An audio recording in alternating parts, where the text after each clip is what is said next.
East Hampton Town ZBA. We are live recording, being streamed on YouTube and on the channel, and also on our live stream. Thank you very much.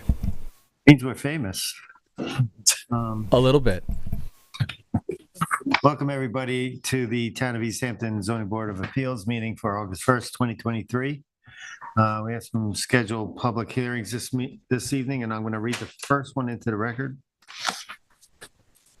The first hearing is Ruth Lazarus and Michael Feldberg at 196 Marine Boulevard in Amagansett, Suffolk, tax map number 300-176-2-7. Size and location is 12,000 square feet at 196 Marine Boulevard, Hampton Dunes, Lot 28, map number 4694 in Amagansett. The description is to demolish the existing 1,992 square foot residence and associated structures and to construct a new 2,560 square foot two-story residence with 331 square foot of patio, approximately 630 second floor decking, 220 square feet, swimming pool with fencing, pool equipment with enclosure, a new IA sanitary system, gravel driveway, trash enclosure, walkway, and associated structures on a parcel of land containing beach vegetation, dune land, and freshwater wetlands. The relief sought is a natural resources special permit pursuant to section 255-420 of the East Hampton Town Code, and 9 variances are required for this application. Variances of 68.2 feet, 66.8 feet, 65 feet, 64.9 feet, 57 feet, 51.6 feet, and 34.2 feet are required from 255-430 of the Town Code to construct the proposed decking 31.8 feet, equipment closure 33.2 feet, fencing 35 feet, residence 35.1 feet, patio 43 feet, swimming pool 48.4 feet, and trash enclosure 65.8 feet for freshwater wetlands where 100-foot setbacks are required. One variance of 58.5 feet is required from 255-430 of the Town Code to construct a new sanitary system 91.5 feet from freshwater wetlands where 150 feet foot setback is required. One variance of 27.5 feet is required from 255-1110 of the Town Code to construct a proposed trash enclosure approximately 2.5 feet from the eastern front yard lot line where a 30-foot setback is required and any other relief necessary. The zoning district is B residence, AE flood zone, elevation 10, and the secret class is type 2. Council, do we have proper affidavit of service? You do. Thank you. Ms. McGivern? This is the posting that was on the Ocean Boulevard side and in front of the driveway. This is looking towards Route 27 next. This is looking towards Marine Boulevard next. I think there was a posting on Marine Boulevard. There's what you're looking at next to the white thing on the post that's white. There's a plain post that had staples in it and ripped paper. So I think there was a posting on Marine Boulevard, but I'm not sure. Next. Oh, I took a close-up of the post. This is the entranceway to the house. Next, this is the front of the house, and I took the picture later, to the left where you see that door is a changing room and outdoor shower that appears to have been added onto the house. Next. Now I'm going around the house to the right. Next. Oh, and this is to the left, sorry. Next. Now I'm going around the house. There's a little swing. Grass next. Grass and beach vegetation around the side of the house next. There's a deck that runs around the house on the right side as you're facing the house. Next. Was an unusual tree that's growing into the deck. Next. This is the back side of the deck. Next. More deck next. That's, I think, the HVAC system next. That's the pool as you go around the house. And more decking next. The pool next. They had a trampoline in the left side of the yard next. And that's a patio on the left side of the house as you're facing it next. That was in a door that I thought would be an outdoor shower, but it was actually just for sort of gardening stuff in the meter next. And this is the outdoor shower that I pointed out before, the cabana, and next. You can barely see it, the shower, sorry. Next. And that was the outdoor shower. Next. That's it. That's it. Okay. Thank you. Do we have the applicant or agent? Hi, Michael. How are you?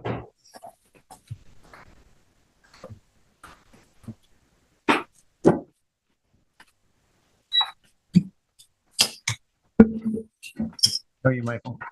Good evening, members of the board. Michael Semlensky Law Firm, 860 Montauk Highway, Watermill, New York, 11976. Good evening, everyone. So this board's familiar with this property. It had an application before it that this board denied back in 2022. So not that long ago. So my clients I was not part of that application. My clients came to me after that application. The application you have in front of you tonight is the results of our collaborations in trying to scale back what was previously presented to the board, which was a more intensive redevelopment of the property. And what we have before you is a scaled down version of what was previously proposed. And it has a couple modest increases and a couple notable decreases from what currently exists. So let me just start with the sort of easy stuff first. Can I approach the... So the first variance we're looking for is for the septic system. So we can't get to 150 feet. If we get to 150 feet, we're out in the road. It's just the nature of the size of the lot and where the wetlands are located. This pocket of wetlands back up here in this northwest corner of the property. So our only option, and we've maximized the distance we can go with our septic system out to the street. The second one is for a garbage enclosure, which is over in this area. We don't necessarily, it just helps. It's going to keep, as you can see from the poster, I personally posted the property. I put 27 staples into it. As you can tell, there's a lot of wind here. It's just the nature of where it's located. Having a garbage enclosure is going to help everyone in the neighborhood. It's very, lots of the other areas in the neighborhood have it. So once we cite those two things, it basically becomes, where do we fit a house and a pool and decking, and then the accoutrements of basically the pool equipment and where it needs to go. And this is the configuration we came into in order to do that. I will draw the board's attention to the fact that although it's listed as a 1,900 and change current square footage, if you actually were to apply the current code to what exists today, it's actually 2,200 square feet. There's this large center mezzanine that would be double counted. The ceiling height's over 15 feet. That would be double counted today. So the real actual, what you see before you is about 2,200 square feet. And we're asking for 25 and change. It's basically 333 square feet more. We've moved it. We've changed it to making it more of a two-story location than what was previously there. And doing so, we have been able to shrink lot coverage. Our total lot coverage does go up slightly. Our lot coverage goes slightly up, but our total lot coverage goes extensively down, as you can see from the technical analysis memo.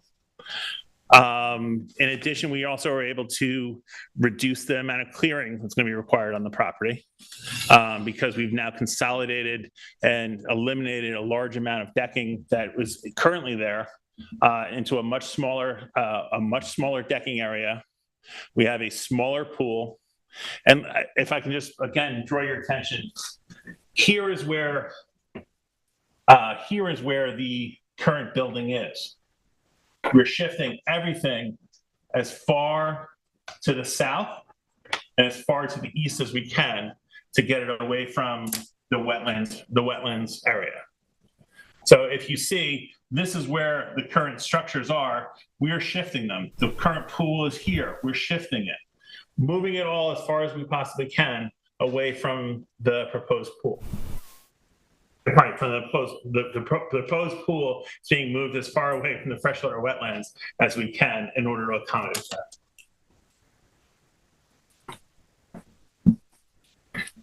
Obviously, there's benefits to doing this. If we were just to renovate the house as it currently sits there now, there would be no upgraded septic system. The septic system wouldn't be moved as far south and as far east as it is currently. And the house is in need of renovation. It's a house that hasn't been addressed in a long period of time. My clients bought it with the plans of redeveloping the property and living there with their family, having their family live there. So when they bought it in 2020, they've been attempting to come to a plan that reduces the impacts on that wetlands and shrinks everything as far to the south and as far to the east as possible, and still allows for them to accommodate the needs of their family and appropriates the size of the house that currently exists there. Does the board have questions or inquiries as to the plan? I have some questions, babe. You guys go ahead. Anybody have any I questions? have questions too. Well, you Go can for go it. first. You go for it. You want me to go first? Okay, so we'll start with the nature of the size of the lot, which is only 12,000 square feet. One of the things this board has to look at, and this isn't even talking about the natural resource special permit standards, we need to look at variance standards and whether this is the minimum variance necessary. Now, in your application, under the question number 2, can the benefits sought be achieved by some other method other than an area variance? And your response was, a variance cannot be avoided on this property due to wetlands. But to my way of thinking, that sort of links into the constraints you have, because these are, in my view, this is the first time I think I'm looking at this, very substantial variances. And the mass and scale of this project, to the way I'm looking at the standards for NRSP and code, don't seem to meet that standard. But can you explain why the hardship relating to this property is unique? And why this board should look at it in a favorable way? This is a 1960s subdivision that has a house that was originally built in 66 and has had a number of building permits since then in the 80s that currently exist where they are, well closer to the wetlands than what we're proposing, under our redevelopment. So while we need variances from NRSP standards, the only variance we're requesting from the actual code is for the garbage container. And that's something that you see, even the technical analysis memo says, you see a lot of in the neighborhood. As far as the area variances, but Yes. the other variances are for NRSP. Yes, are for NRSP, correct. If we were to seek other area variances, we could, probably push it out closer to the street. But we still need parking. And it's to keep the character of the neighborhood. There should be setbacks. We can meet those setbacks. We're increasing the side yards and front yard setback. We're also increasing the setbacks to the wetlands than what currently exists. So if you're talking about hardships, the size of this lot was established before the NRSP standards were even put into place. So that's what's unique about this lot is you have a lot that is, small in size, and we're moving it further away from the wetlands than what currently exists. But then the NRSP did make it more restrictive, no? The NRSP made what more restrictive? The lot size and the development, doesn't that, even though it existed, I agree with you, it existed prior to the NRSP, but doesn't the NRSP make it more restrictive? The NRSP is designed to protect those wetlands, and this board has to ask yourselves the question: what protects those wetlands more? Our redevelopment, which moves the structure further away from those wetlands, which is the fundamental principle of the setbacks, is that things that are further away from the wetlands impact the wetlands less. So we're moving it further away, and it's providing more buffer space. We're providing more of the lot being in vegetation that's closer to the wetlands area, which are all the things that this board is trying to accomplish with the NRSP standards and with the town set forth in the NRSP standards. Denise, you have anything else? No, I'd like to hear from the rest of the board if So they have I questions. want to try to drill down into the means and methods of the construction, more or less. So in other words, you have a house, you're going to be moving a house. You have a water level at -2.7 feet. You're going to be driving piles and grade beams, it looks like. Yep. And then the first floor is elevation 12. Correct, because it's AE 10 flood zone plus 2 feet of freeboard. Right. What's not clear to me is the grading plan. I don't see a grading plan. It looks like from when I look at the drawings, you go through the drawings, it looks like you're regrading the property to bring it up to first floor. If you look at some of those pictures, you have a drop down of maybe 4 feet on one side of the house. So my concern is, are we regrading the property? I can provide the board with a grading plan. There's no intention to. There's no detail in the drawings relative to grade or below grade. Except there is a cut through the foundation. Right, there's a cut at one through. point, and there's a cut through the pool. Right. It doesn't give us any insight onto what level of grading and stuff. And then we have, I'll leave it at that, but we don't have information on that. If you leave the record open, we can provide that to the board. It has to be elevated at 12. Right now there's space underneath the building as it sits there. But if you look at the architectural drawings, it appears as if the grade is being brought up to the level of the first floor, which the existing first floor is elevation 10. You have to raise it to elevation 12. So I would think you would have, if as a board, we're looking not to regrade, to leave the dune undulations there or whatever was there in the beginning. You might have a 6-foot drop off in the back of the house, and I don't know. That's what I think we have to study. I can ask the architect that question and get back to you with that. As we sit here now, the change in elevation of the first floor, again, it's just changing 2 feet. So what exists currently and what exists, you're going to have, some of it's going to be a walkout area. You're talking about to the west side of the property, correct? Yeah, for most cases in areas like this, we're looking to maintain the character of the dunes, the character of the neighborhood, which is dunes, right? And the undulation of those dunes. And it doesn't look like this is taking that into consideration. I can have them provide a topo that cuts away exactly that for you. If the board wants the record left open for that. Does anybody else have any questions?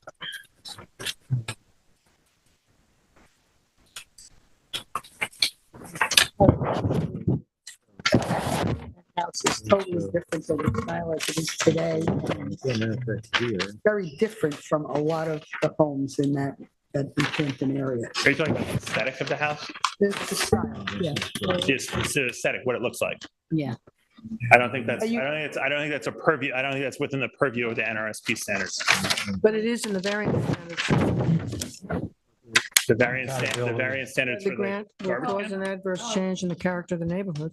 To be fair, I didn't, in looking directly across the street at Marine Boulevard, there's a gigantic at the intersection.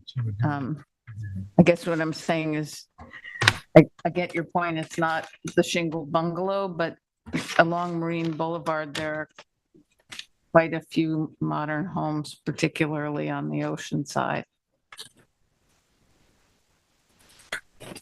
Changing character. What? The character of the neighborhood is changing. So, Yeah. I would caution the board for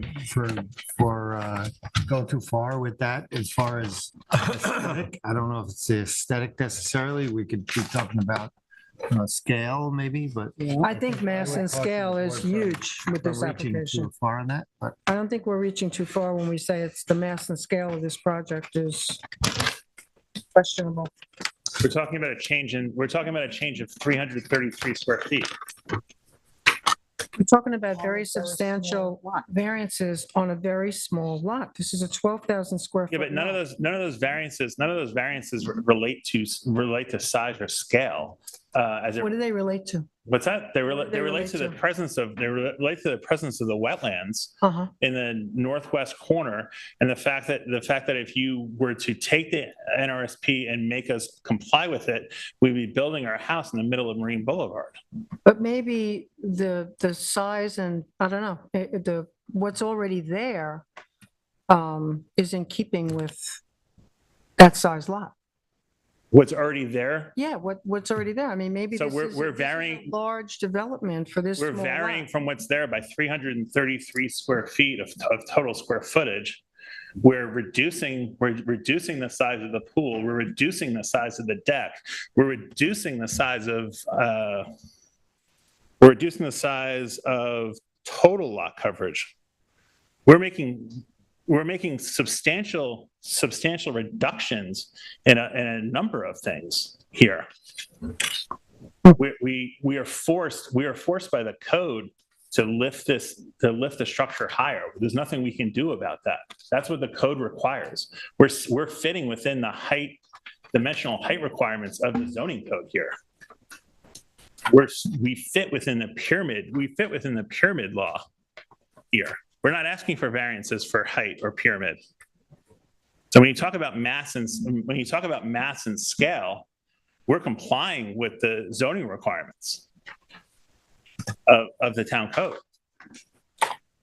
What we're talking about, square footage wise, is a 333 square foot increase, just because of the shape of what we're forced to do in order to move it south and east, further away from the wetlands than what currently exists. But we've reduced the size of the decks. We've reduced the size of the pool. Yeah, I'd just like to comment and reinforce what the chair said, and that is that significantly changing the contour of the lot is of more concern to me than some of these other factors. So anything you can provide that shows us some sort of fill measurements here and what you think it's going to be in a little more accurate way than We can provide, if the board would like, we can provide a site plan that has a current topographical as opposed to as proposed finished construction topographical of what. Yeah, what it would look like. there's nothing specific about what we're seeing here that gives us an idea of just how that's going to work topographically. And I think we'd like to Okay. see that, because that's a concern. If we bring in that much more material to facilitate the new elevation of the house, there might be a solution we'd rather see. Yeah. Okay. any other questions? I'm good. We'll go to Tyler.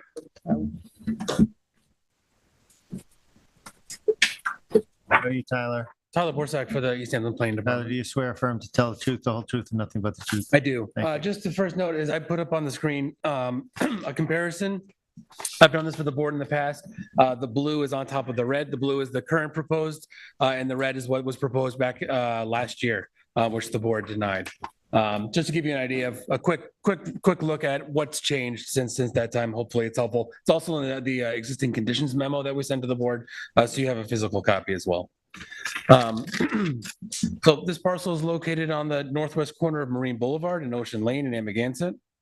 The current application is requesting approvals in order to demolish the existing structures on the property and construct a new 2,560 square foot two-story residence with relocated swimming pool, decking, patio, walkway, stone driveway, equipment enclosures, and a new IA sanitary system. Freshwater wetlands run along the north of the property, along the property line itself. These wetlands consist of a groundwater maintained shrub swamp and marsh. The wetlands contain diverse wetland plant species indicative of high soil saturation levels. The diverse vegetation provides high quality habitat for wetland dependent plant species.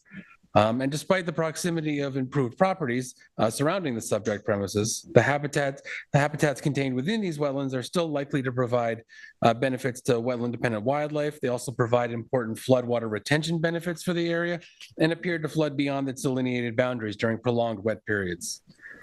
Given that there was a recent application which was denied in 2022, comparing the current application with the previous proposals is important in understanding the existing conditions and what the board has denied previously.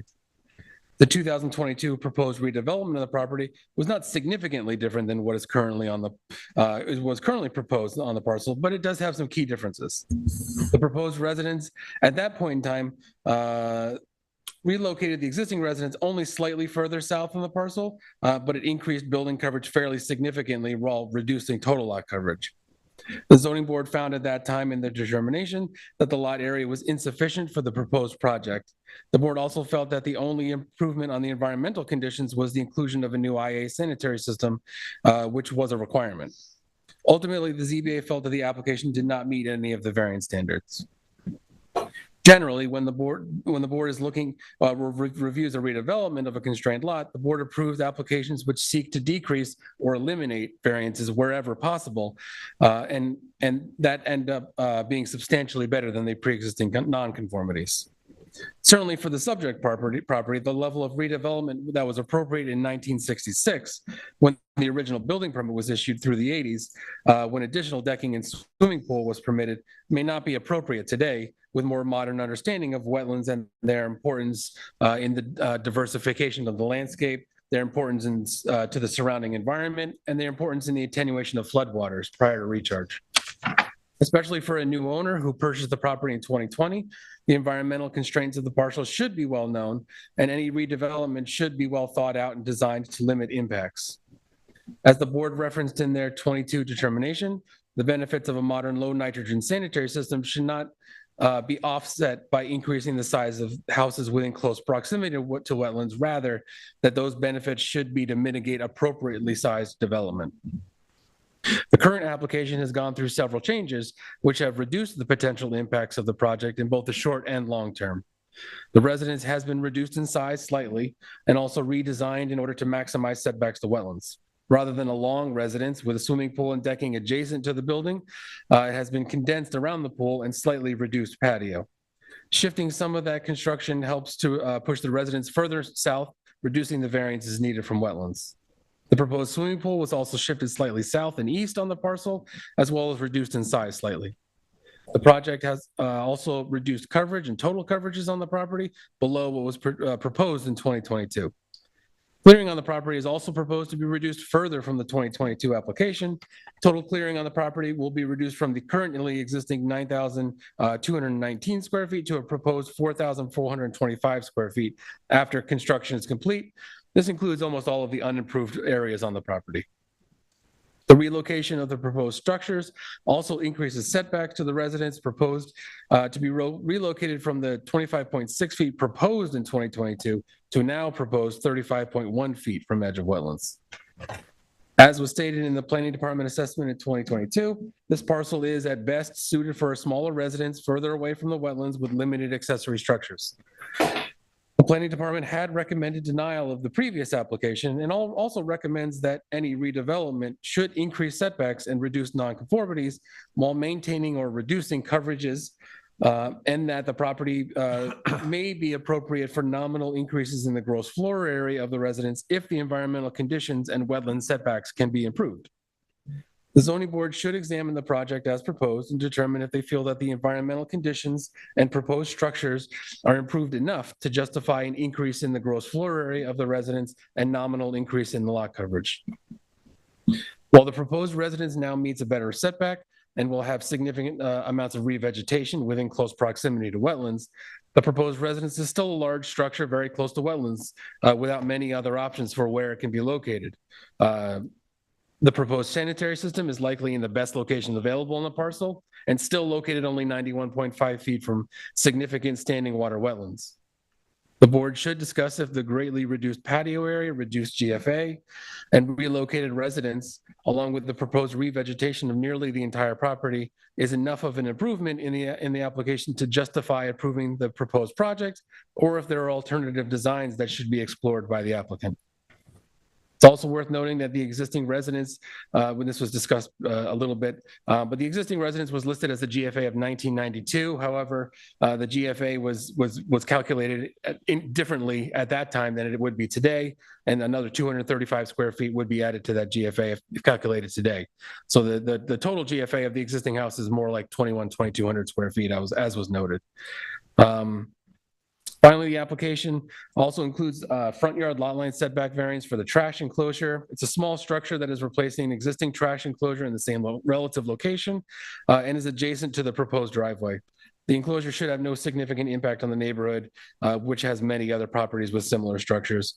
I'm not sure if I understood what Mr. Sandlowski was stating, but in a redevelopment, the board shouldn't simply be looking to do something than what's better than what's there. The goal shouldn't be just slightly better. It's in a redevelopment. It should be what's appropriate given the constraints of the property, while also noting the existing conditions. Obviously there's an existing house there, but just because there's an existing house and you're moving it slightly further doesn't necessarily make it a great project. That doesn't necessarily mean that this is a bad one, but the bar should be slightly higher than just slightly better. It's a redevelopment. It's essentially a blank slate. We should be at least striving for reducing variances as much as we can. Other than that, I can answer any questions you might have. We have a proposed project where the house is going to be moved further from the wetlands. We're going to get, because it'll be required as an IA septic system, right? And we're going to cut back on lot coverage here, total lot coverage, right? And we're going to see more vegetation than was there. In your mind, compared to what we see existing, the house that could potentially be renovated and stay in that spot, moving this to this location is a plus. And I understand your reservations. So I'm saying this is a plus. Yeah, moving it further away. It's more than double what the existing setback is. That's right. Yeah. So we're moving it further from the wetlands. We're getting an IA system. We're getting more coverage. But we have to determine now whether or not we think that the scale of this is fine. Right. But there is definitely an advantage to us seeing a house move further from the wetlands. Absolutely. Yeah. And in this case here. But also, given the constraints of the project and the property, we should be striving toward reducing variances. Right. Yeah. I mean, that's the benefit of relocating. It would be reducing those setbacks. I guess the question for the board is there enough environmental benefit that's being added? Is it being reduced? Is it being pulled far enough away along with the revegetation? Is that all offsetting one another enough to justify an approval? And justifying doing this on a lot this size. Any questions for Tyler? Thank you. Thank you, Tyler. And turn to the, anybody in the audience, anybody in the public would like to address this application?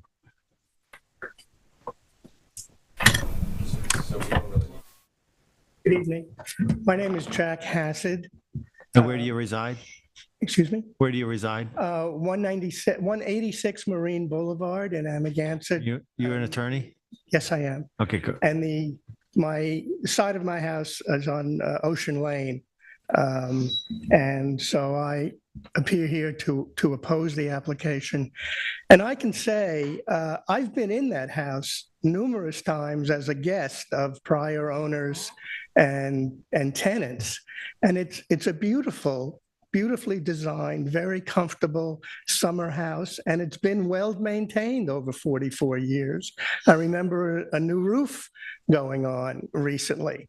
But what concerns me here is that the board really, in my view, has the future of the Beach Hampton area in its hands with this application. As the town has noted, section 255-8-50 of the town code enumerates 5 requirements for the necessity of a variance. And number 1 is whether the grant of the variance will cause an undesirable change in the character of the neighborhood or will create a detriment to nearby properties. And I believe that's the problem with this application. You're going to have this huge, almost all glass structure. And what I am suggesting to the board is to visualize what will happen in Beach Hampton if this is approved. There are 300 to 350 homes in the Beach Hampton area. I know this because for a number of years I was president of the Amagansett East Association, which encompasses this area. And I'm suggesting to the board to visualize what if 25 of these homes suddenly appeared on Marine Boulevard? What would that mean? Or 50 of them on Central Avenue, or even more on the side streets. And that's what will happen and be encouraged if this is approved. The other thing that I find amazing is that this home is going to be built on 59 chemically treated piles. I can't conceive of how that will be done, that these piles will be driven into groundwater that's only 3 feet below the surface. I put in photographs in my letter showing the water table on my property, and it's pretty much the same across the street. And visualize if this home is replicated across the dunes, how many hundreds or thousands of piles will be driven into this very sensitive area. And the applicants bought this house knowing what it was and knowing the constraints of the area. And if it didn't meet their requirements, I'm sure there was a lot of other homes that they could have acquired. And so I appreciate the board's time. If the board has any questions for me, I'm happy to respond. Thank you. Thank you. Next, Jane.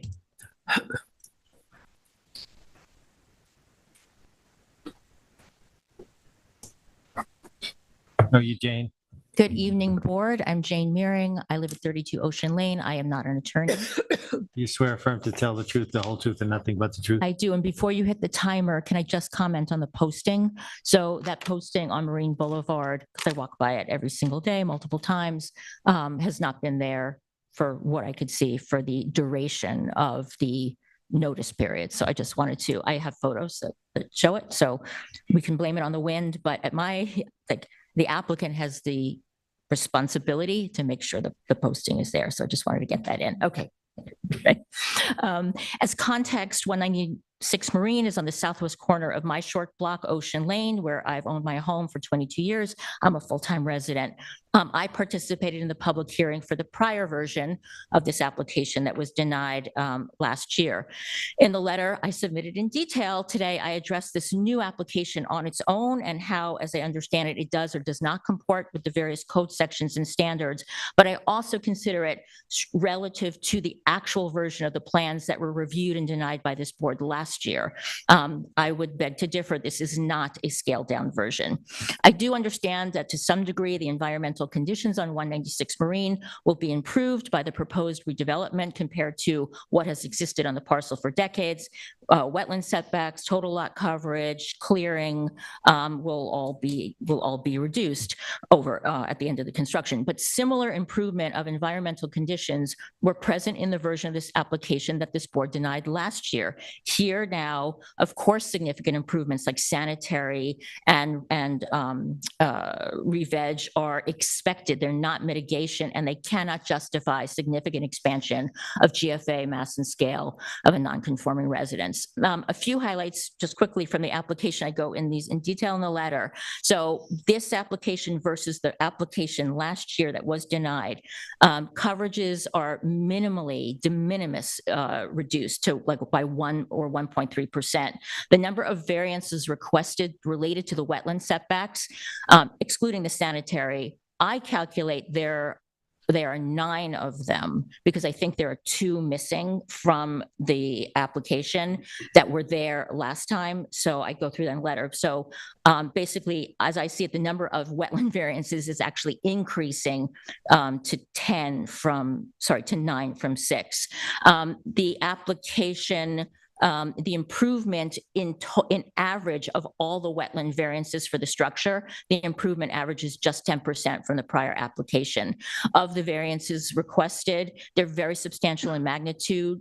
They average about 60% variances, with the median being 65%. And though the variance needed for the residents is being reduced by only about 8%, the structure along the northern property line is doubled in size. And so in a sense, you have more of the structure in the closest area to the wetlands. I want to hit on GFA. The TAM said it, your denial said it. The parcel is best suited for a smaller residence further away from the wetlands. In my letter, I make a case why you must set aside this sudden adjustment to make the house seem like it's bigger than it is right now. I don't think that double height thing flies in this instance.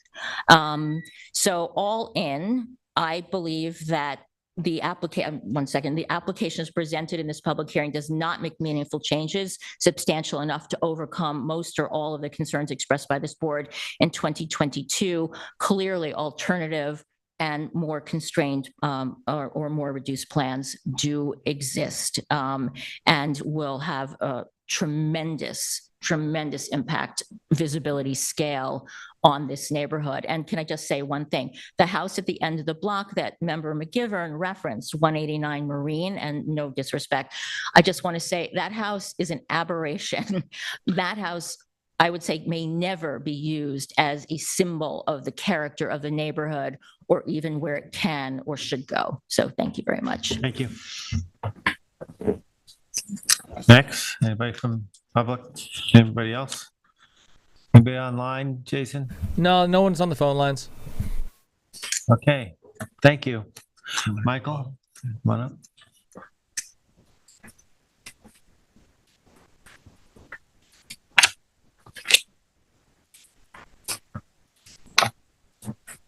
Mr. Chairman, so a lot's talked about the application that was denied by this board. We're not here with that application. The board, there's a current house, a current pool, a current deck that currently exists there. We have something that moves it further away from the wetlands, reduces the size of the deck, only marginally increases the amount of the square footage of the actual structure itself. Shrinks the size of the pool, moves it further away, increases the amount of clearing that's there. So we have more space that's going to be cleared, vegetated. There'll be more buffer between the house and the wetlands. To come up here and say that the neighborhood is the neighborhood, but don't pay attention to that house, aesthetics don't matter here. This is not whether the house is made out of glass or wood or shingles is not a consideration for this board. We're not asking for mass relief, whether it be pyramid or lot line setbacks here. So therefore, I would posit to the board, and I'm sure your council would instruct you the same, that the aesthetic of the building materials are immaterial to what's before the board. What's before the board is the best way to protect those wetlands. And this board and the NRSP standards as they're set forth in the code the best way to do that is to move the structure as far away as possible. What we have proposed before the board, instead of listening to the prior speakers' statistics as to percentages as it relates to an application that was denied, it's those percentages of how much more, as member Johan said, that we're almost doubling the setback of the house from the current setback to the wetlands. We're doubling it from what currently exists. And that is a massive change, especially on a lot of this size. We understand that the lot is small. I would also posit to the board that the fact that my client bought this in 2020 does not matter. They're entitled to all the rights and privileges of all the prior landowners that existed in this property, because these things run with the land. And it's independent as to the ownership of the actual property. So I would tell the board and caution the board that should not be part of your calculus in making a determination here. What should be part of the calculus is what is best for those wetlands. And I would posit to the board that having an application that has a smaller pool further away, a smaller deck further away, a house that's twice the setback that currently exists, are all things that are better for the wetlands. Now, Chairman Deline, your comments as to the fill and the topography of the lot are well taken. And if the board wants to leave the hearing open, we will provide that comparison that I discussed before. Or if the board has a concern as to the posting, we will gladly post it again and come back here for another in-person hearing. That's up to the board. But I will also posit that members saying that they didn't see the sign are also here, so that waives any jurisdictional defect. We did post it. There's an affidavit. I posted it myself. And if the board wants to take my oath right here, I'll tell you exactly. I put 26 staples in each one. As it relates to those things, that's what we can provide. But this project is one that will benefit those wetlands if it's done. Putting apart the fact that there's an IA system, which is going to benefit far more than just those wetlands and will benefit groundwaters throughout. And if the board wants to address the issue of pilings, every house in this AE zone is going to be built on pilings over the next 50 years. That is a fundamental part of building in an AE zone. There's no way around it. That's what has to happen. And as the properties here are redeveloped or enter the phase of being substantially reconstructed under the code, they will have to come before this board and they will have to become compliant with that code, which requires jacking them up and putting them on pilings. If the board has any further comments. No, how much, so a couple of things we would be looking for is the grading comparison. Now, what about the planting? We didn't talk about. No revision. We can provide you a planting plan. Okay, I think we're also concerned, with that existing bamboo there, how that would be handled. There's a patch of bamboo, I think, on the northern side of that property. Okay. That's invasive. And the board will want that eradicated? Well, I think it should be addressed somehow. Yeah, we'll. Yeah. I don't think we'd have any problem removing it. It's not, aren't looking for, that's not a feature we're looking for. How much time do you need? Planted. How much time? Are we keeping the record open just for the written submission? Record open. I would say 45 days, just because of the time it's going to take to get the way that surveys are right now. Okay. Yeah. Okay. I just want to say something about the posting. It's been up twice tonight as a conversation piece. The posting went up, you put it up, 26 staples, it came down.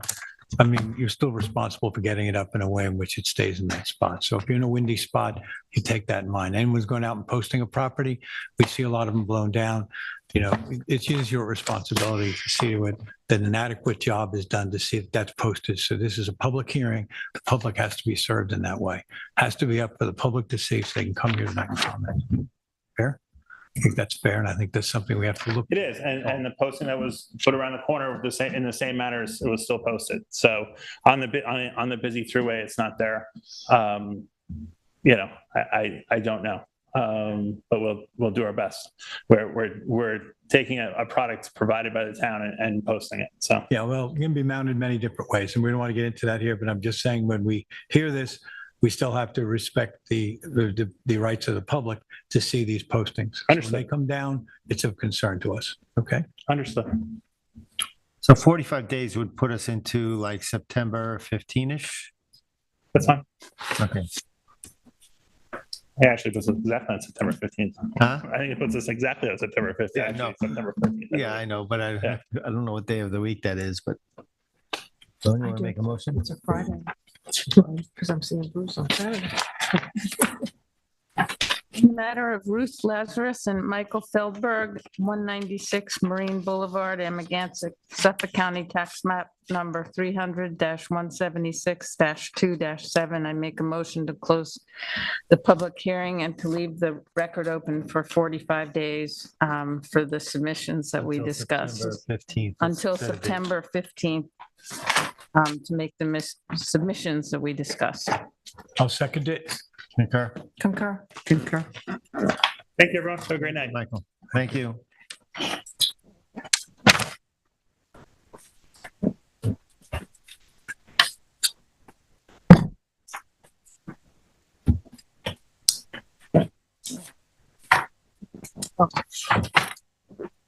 Okay.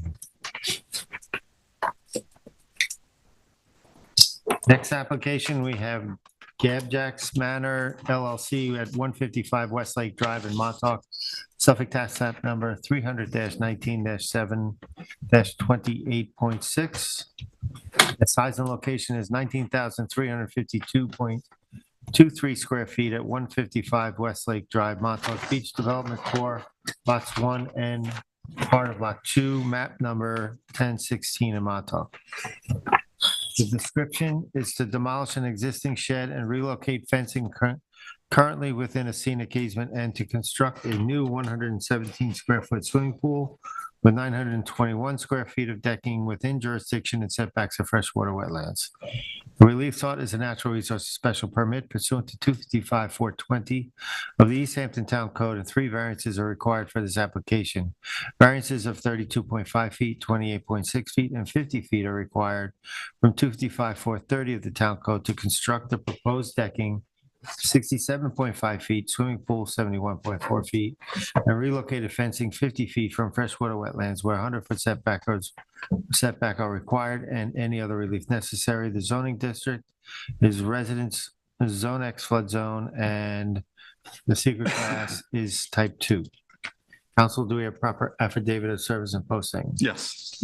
Thank you. And who? This one's mine. Okay, Terry, go ahead. Official notice of posting was properly posted. I'm using a survey dated, the revised survey dated 5/3/2022 that we received June 14th, 2022. Latest. This is a view down Westlake Drive toward the south. Next. This is, I turned around from where the posting is, and this is the immediate, across the street. There are wetlands in there, and I don't think there's a house right there. This is a shot looking up Westlake Drive to the north. Next.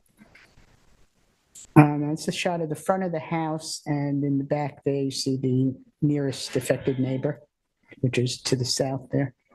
Next. It's got a shot of the front of the house. Most of the work is proposed to be on the northerly side heading toward the west. And I'm going to walk around the house. Next. This is just a better shot of the neighbor next door to the south. Next. Then this is the south side, and I'm standing on the east facing west, and we go toward the back. Next.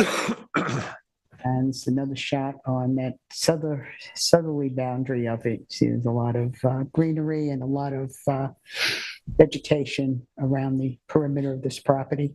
Next. It's just another shot a little farther, shooting into the west from the corner, the southern corner of the house. Next. Now it's a shot across from the south to the north, where some of the project is proposed to be. You'll see the lower deck and the pool decking direction. This is another shot of that same from the south to the north, and the shed in question that is currently located within the scenic easement with the fencing, and that's an outdoor shower that's right there with the white enclosure there. Next.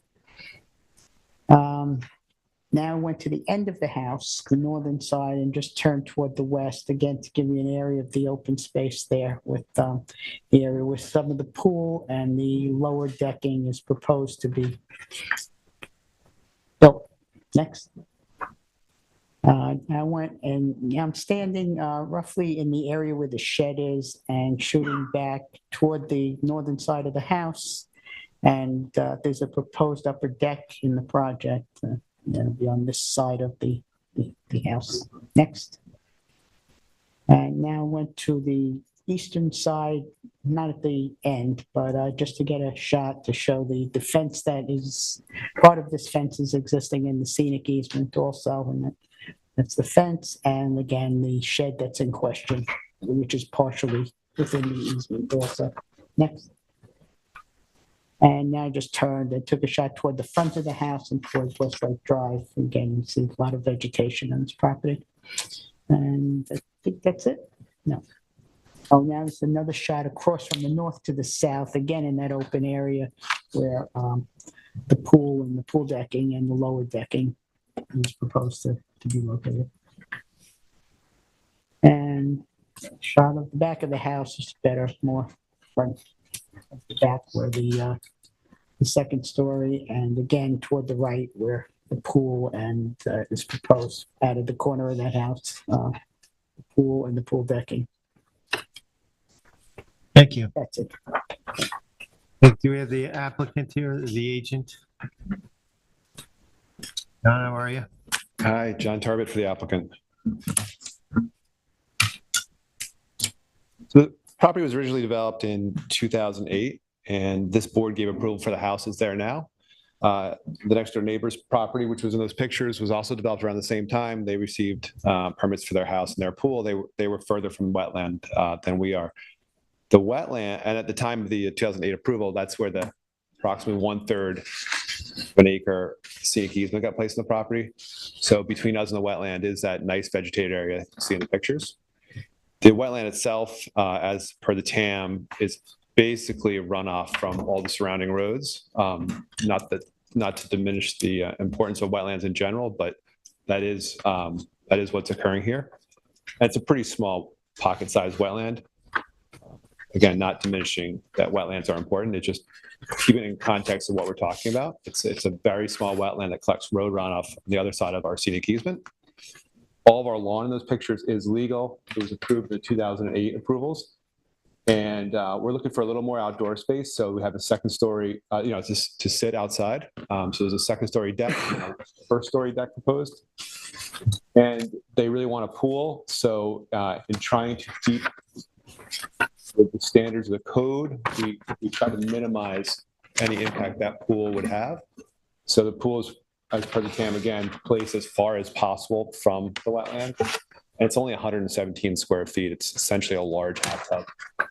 It's near our septic system. So I would argue that if the benefit to us is a little bit more outdoor space to sit on and a very, very small pool, that there really can't be expected to be any detriment to the wetland, possibly even a benefit if you believe that lawns are fed with fertilizers and decks are not. It's a pretty straightforward application. I'll let the planning department speak, and if the board has any questions, I'm here to answer them. Anybody have any questions? I'm good. I'm like waiting to see if she did. Sorry. Very good. All right, Tyler. Evening, Tyler Borsak for the Planning Department again. The subject parcel is located on West Lake Drive in Montauk. The application in front of the Zoning Board of Appeals is to order to remove non-conforming shed and fencing built without permits within the limits of the scenic easement, and also to construct a new swimming pool and decking. The wetlands within jurisdiction of the subject property appear to be a depression which collects runoff from the surrounding area and likely gets a significant amount of runoff from both West Lake Drive to the east and the corner of Gallatin Place and Gates Avenue to the west. These wetlands act as a detention area for stormwater runoff. These wetlands also help to dissipate the concentrations of sediments and other biological and chemical components of stormwater runoff, which adversely impacts wetlands and surface waters such as Lake Montauk. In 2008, the Zoning Board of Appeals granted an NRSP and variances to construct the current residence and associated structures on the property. That determination notes that the applicant was in front of the ZBA in 2006 for a significantly larger residence. The 2006 application proposed a 3,410 square foot residence with attached garage, 574 square foot covered porch, and 220 square feet of decking. The application was withdrawn prior to the board issuing a determination on that project. The following application, which was approved in 2008, included a significantly reduced 2,619 square foot residence with limited decking and porches. The zoning board commended the applicant for reducing the scale of the project and felt that any impacts were adequately mitigated, specifically the scenic easement now encumbering the northern portion of the parcel. Taking note of the 2008 approval and comparing it to the current application and the one in 2006, which was withdrawn, is important to understand the history of the property and how the current application fits into that context.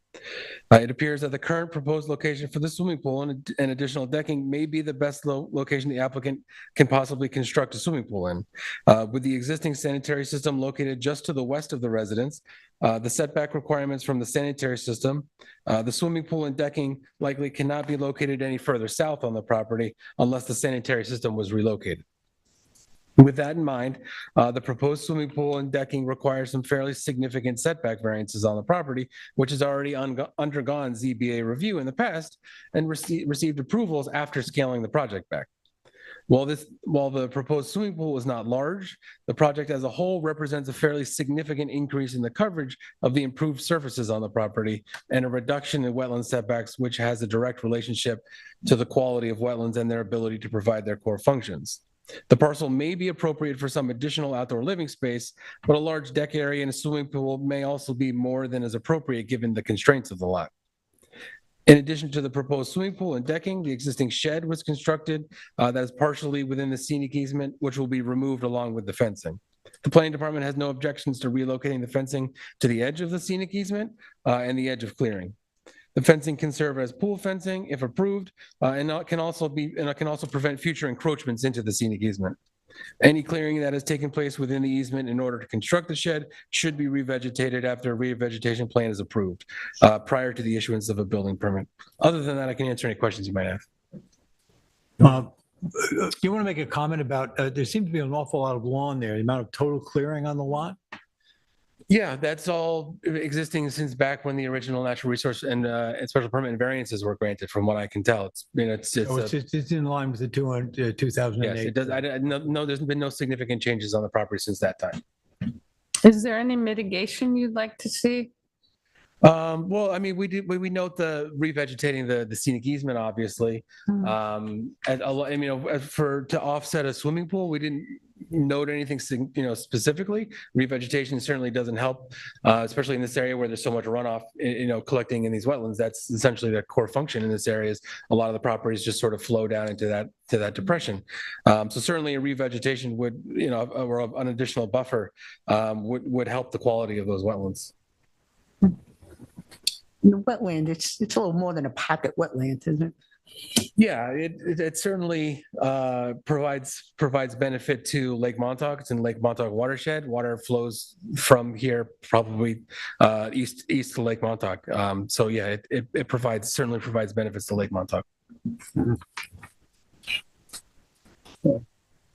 You're proposing the shed, well, actually, that's the question I have for John, if the shed is just being The removed. shed was just proposed to be removed, Removed. from It is? what we know, Okay. yeah. It's not on the survey saying Right. to be removed. Yeah, it was just proposed to be removed, and then our suggestion was to revegetate the area and even put the fencing along that easement line to protect it in the future from any accidental, clearing.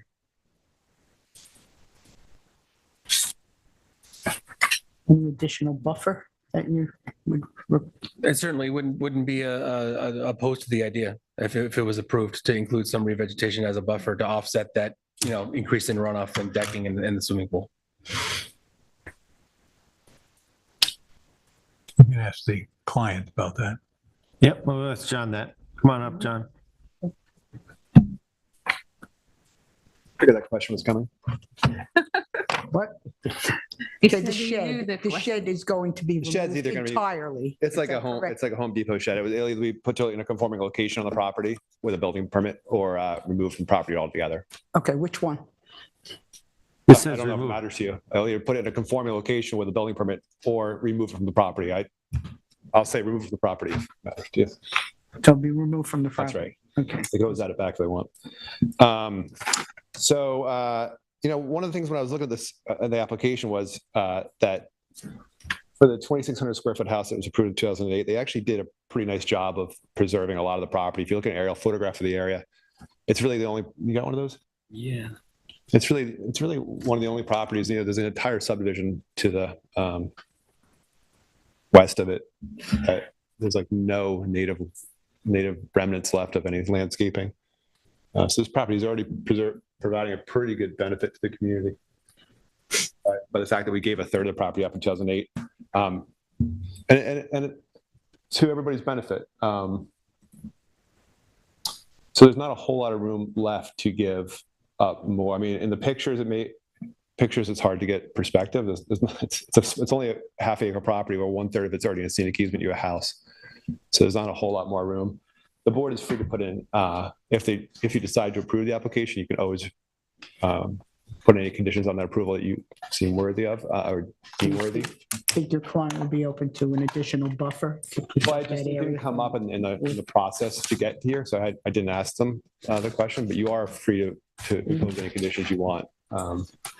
Well, they're not objecting to moving the fence out of the scenic easement, right? Yeah, actually, so when we submitted the application, we didn't mention the fence or the shed, and the planning department correctly caught those things as non-conforming.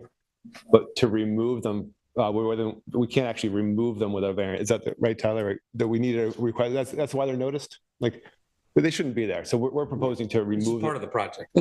Yeah. So Anyway, so the fencing and it's proposed that the shed should be removed and the fencing should be taken out of the scenic easement for sure. If there's any clearing in the scenic easement, that should be revegetated as well. It did come up, but one thing I forgot to mention was just in general, the property they're being pretty good stewards of the property. I mentioned the scenic easement, but even if this were approved, you would be at 22% of proposed lot. Our lot coverage would be at 22% of the lot, where 50% would be allowable without wetlands.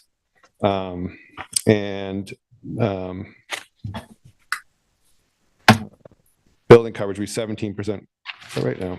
I'm sorry, about building coverage would be 8%, where 20% is allowed. So you're significantly below what would be allowed without the wetlands.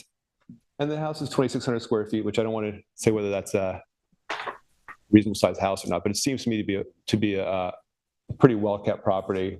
And 117 square foot pool is 20 by 40 pool would be 800 square feet. So you're talking about a very small pool, essentially a dipping pool, and some outdoor decking over the existing lawn. There really wouldn't be much area left to utilize or to give as a scenic easement. So I'm noticing, go ahead, Terry, you can ask your No, I question mean, we first. say you don't see much room left. I mean, from where the existing scenic easement is, another buffer between where the improvements are proposed to go. A lot of people would like to have a lawn for their dog to run on or their kids to play soccer. I mean, Still plenty of lawn. sorry? A lot of lawn. It's a 0.4 acre lot with a third of it in the scenic easement already. So again, you're free to put any conditions you want on it. What date survey are we going off of? 5/3/2022. That's what I thought it Is was. that the latest you have, John? I think that's right. Okay, so There's an there was an earlier earlier one one. of 5/20/21, right? Right. But so, And the pool was so the shifted. pool got straightened out, It got moved because of the sanitary system. correct, okay. All right, thank you.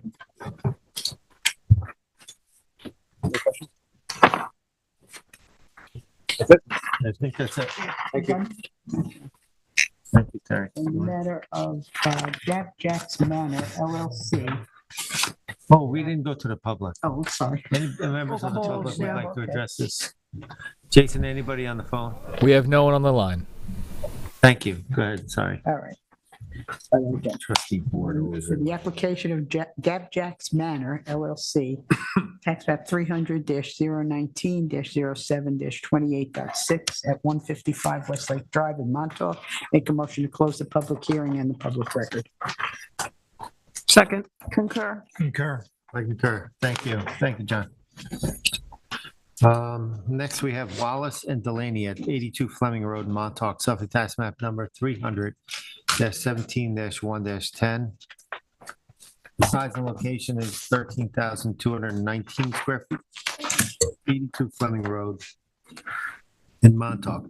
The description is to increase the basement depth by 1 foot, construct 290 square feet of additions with new roof, interior renovations, new siding, new windows and doors, a 287 square foot patio, 54 square foot entry, new windows and doors, an existing detached garage, relocated driveway, and to install an upgraded IA system on a parcel of land with bluffs, beaches, and tidal wetlands.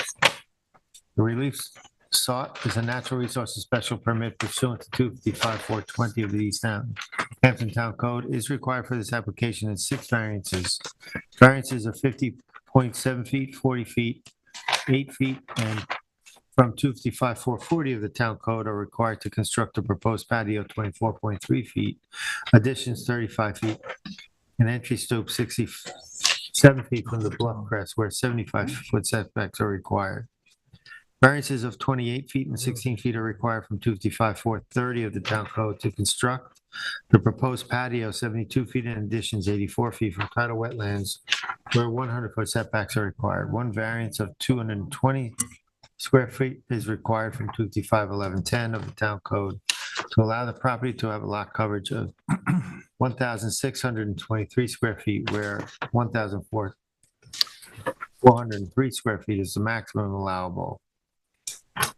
And any other relief necessary. The zoning district is RS Resort Zone, Zone X Flood Zone, VE 14 Flood Zone, and the secret class is Type 2. The council do a proper affidavit of service and posting. You do. Okay. Ed? Thank you. Thank you, Mr. Chairman. This is the first photo standing on Fleming, looking in the driveway into the house. You'll see the posting on the right. This happens to be posted twice, and I have photos of both. I'm going to apologize, but we start. I think the photos got a little muddled, so it might be out of order, but we'll continue. That's the posting from the road. Here I am looking up the road, up as if I'm looking up towards the Montauk, and I'm looking north here. Next. We're back here. There was a photo looking south, which would have been looking down towards the railway station. This is the second posting. Here it is again as a close-up. Again, about posting, it's on plywood, so it stayed there. Next. Nope. Got to go back a couple. Okay. I've come up the driveway. This is the detached garage. Hopefully, it's going to be another photo from the other side, but this is the detached garage that sits closer to the roadway than the house does. Next. So it jumps forward a little bit, but here I am standing on the crest of the bluff, and I'm looking down, and of course I can look off in the distance. That little sand spot over there is Ediaca Park. I'm looking across the old Montauk Harbor. You can see the dock from down at Duryer's, and you can see the nature of the beach. This is a steep cliff that's well vegetated. There is a staircase that goes down to the beach. And the beach, the bluff here is, in comparison to much of Montauk, is very stable. It's a very rocky shore. Next. I've just turned and looked the other way. I was looking south before, now I'm looking north. Again, you see the size of the significant amount of boulders that are sitting down along here. And again, it's a well-vegetated area. There's a fence line at the corner of this property. I'm standing there. Next. Turned around from there and I'm looking back at, now this is the existing house, and there's going to be some work that's been proposed to be done on it. What we're looking at here is basically the whole structure. There's some addition that's going to go here. We can take a look at the drawing and see the addition will go in a portion of this. You can see the Bilco door, homemade Bilco door that goes down into the basement, which I believe I have a photo of. Next. Oh, here's the Bilco door itself. So this is the Bilco door. Part of this application is to, lower the basement floor to make a little more headroom in the space below. Next. I went down into the basement, so the door was open and it's hard to know in scale. I should have someone standing under it, but it's certainly not more than 7 feet in height. I think it's more like 6, 8 or so between the floor and the beams, and the floor is irregular in there. So it's not all at the same height. Next. That's it. That's it? Okay, well, what's not there, I just want to make comment. We lost some photos. There was some an idea of getting it around the other side of the house. There's going to be a little more addition. And yeah, around the other side of the house from here. And in the background, you can see the entry to the detached garage that sits further back. That's it. Thank you. Thank you. Eric? Eric Brown, Ackerman, Packman, Brown, Goldstein, and Margolin for the applicant, 34 Panago Road. I just want to clarify something with respect to this property.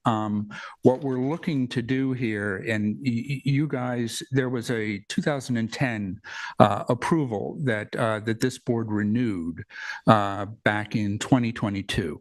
What we're seeking to do here is basically do that project. And we asked the architect to look at whether or not he could work within the project, and to, if necessary, change the design a little bit to make the house more functional. As you can see, it's kind of a quirky house. The property owners are not inclined to pull it back. They don't want to incur the delay and the expense and moving it back. They have one young son and a daughter, and they'd like to be able to enjoy this property. So in having the architect look at this, there were 3 items that were not addressed in the 2010 approval, which were different from that approval. One of which is the height of the roof. The roof height that's going to be utilized for this particular project is going to require less than the amount of relief that was granted in 2010. Tyler, correct me if I misspeak on this. And we had a discussion with Tyler about whether or not that would be an issue that would need to be brought in front of the ZBA. And I think the determination was that because we are not asking for more relief than was granted in 2010, we would not have to we would not have to come before you with that. The other change is going to be the windows. Those are now hurricane compliant and different from what was approved back in 2010. And then the final the final change is really the depth of the basement. And as you can see, the basement depth it's really related to functionality. When the 2010 variance was approved, there was some discussion. That project obviously was never built. There was some discussion about the basement space in that application. I think there was a significantly larger basement proposed. I don't believe the board, I reviewed that record with Brian Frank, who kindly sat with me and went through it. I don't even think you guys discussed, or the board at that time, discussed the basement at all. And then somehow this sort of very large basement showed up, and that is clearly not what my client wants to do. All of these 3 changes are really related solely to the functionality of the house and trying to change the interior layout so that it works better, it works better for their family. And I'm happy to answer any questions. I have Rich Warren is here from Inner Science Land Planning. I have David Rhodes here, who is the author of the protocol for hand digging and deepening the basement. He also designed the sanitary system.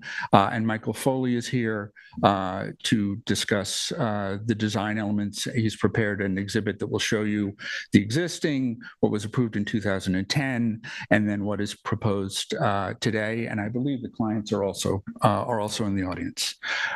So with that, I'll sit down and let Tyler do his thing. Wait, we have, Wait, we got minus Nice try. Sorry, no, that's okay. It's okay. That's it. So, Yes, ma'am. is the intent of the basement additional space to be a more livable space like No, bedrooms? it's intended so that basement functions, mechanicals. You can see they have some, the washer, the dryer is down there. With the basement height, as Member Johan said, it's it's an old basement. It's like a basement in my house in Springs. So no, there's no inclination. We're not looking to do a media room. We're not, they're not looking to Bowling put alleys? bedrooms down there. It's not going to be staff quarters. It's purely to improve the functionality.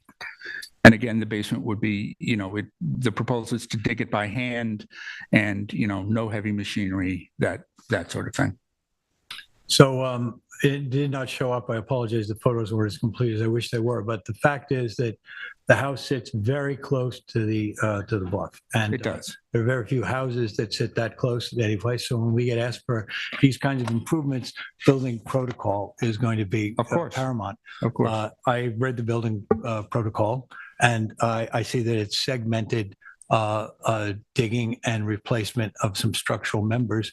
I'd like that explained a little more. Do we understand exactly how that's going to take place? Because again, anything that's going to happen on the bluff side of the house is going to be of great concern for us if we approve it.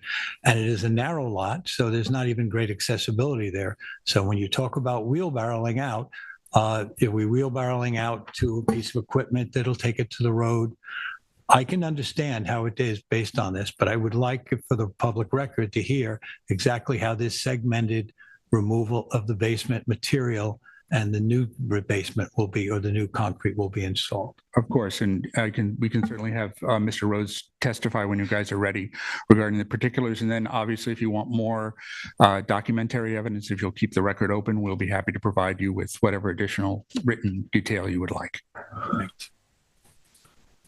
Do we, Yeah, that is something. you're digging out by hand, but are we underpinning it, the existing? Okay. So obviously, that'll all be done from the inside? You want to swear him in? Do you want me to? Yeah, if you want, it'd be good probably for you to, David. You drop. David Rhodes of TF Engineering, 17 Main Street, Sag Harbor. You swear firm to tell the truth, the whole truth, and nothing but the truth? I do. Thank you. So, the intent is that we can underpin that either with pin piles, or we can helical underpin it with jacking screws to hold it up in place.